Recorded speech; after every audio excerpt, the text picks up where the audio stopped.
Hi everyone, it's Danielle with Northlawn Flower Farm.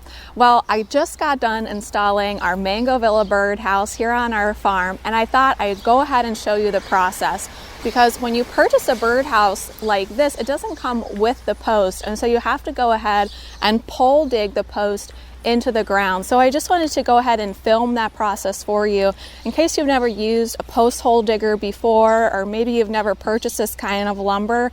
I went ahead and recorded the process for you, and now I'm just going to go ahead and talk you through the process and insert that footage.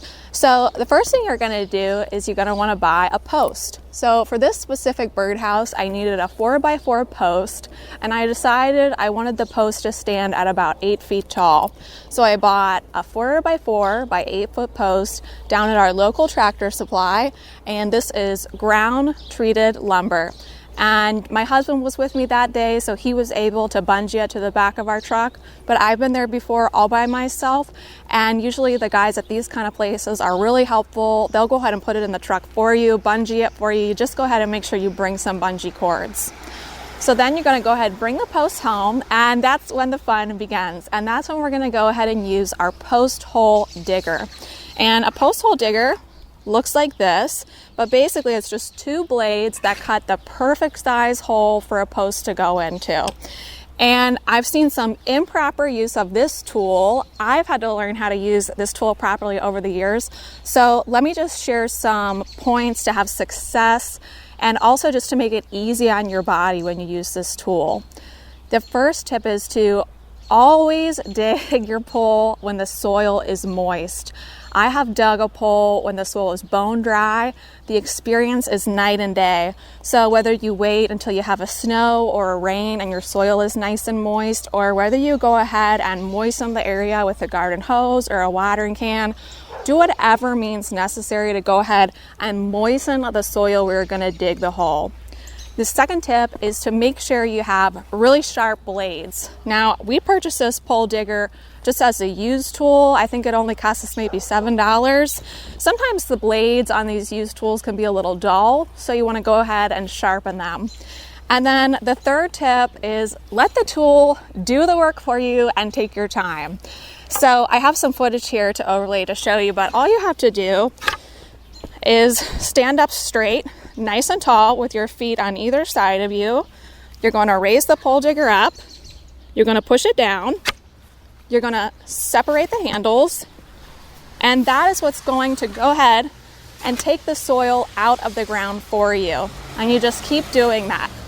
Raise the tool up, push it down, open the tool up, and remove the soil. And really, like I say here, what you're doing is you're using the tool's weight and gravity to your advantage. Don't feel like you have to slam this thing into the ground with all your might. If you have moistened the soil and you have really nice, clean, and sharp blades, this will be an easy process. I promise you. I am not very strong or anything like that, but I am able to easily post dig pretty much any hole that you see here on our property I've done. So what I'm looking for here is a 1-to-4 ratio on a post like this, meaning this is an 8 foot tall post. I want to get this post 2 feet into the ground. So I pole dig a hole that's 2 feet.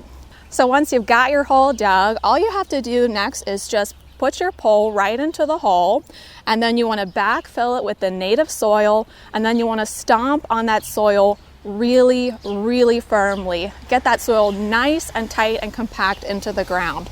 But after that, you're done. Your post is successfully into the ground. I have posts like this on our property that have been standing for 6 years. As long as you get that post into the ground at a 1-by-4 ratio, you're good to go, and you don't need to use any cement or anything like that.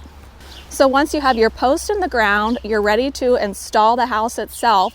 So all you have to do, it was so simple, you just put the house right on the post, you put the roof on, and I think my favorite part now from working with this house for a little bit is that the top comes right off. That is really just going to make cleaning this house a breeze.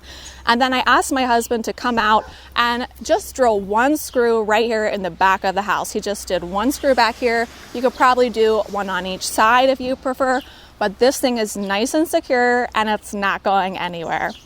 So guys, that's really all there is to it. I wanted to make this video just to show you if you've never used a post hole digger before, or if you've been intimidated to buy something that requires you to dig a hole, of this magnitude. Don't worry, you really can do it. These kind of tools were really designed, to help us. So I hope this video has helped you, seeing that a woman of my size and age and stature, we can really use these kind of tools with ease. It's not too hard on our bodies. So guys, I want to wish you a wonderful day. There's already been some birds visiting this birdhouse. I can't believe it. It's just been so wonderful. Cardinals, finches, and I think I saw a snowbird even this morning. So I'm just so excited to see more life come here to the garden. So until next time, happy gardening. Bye.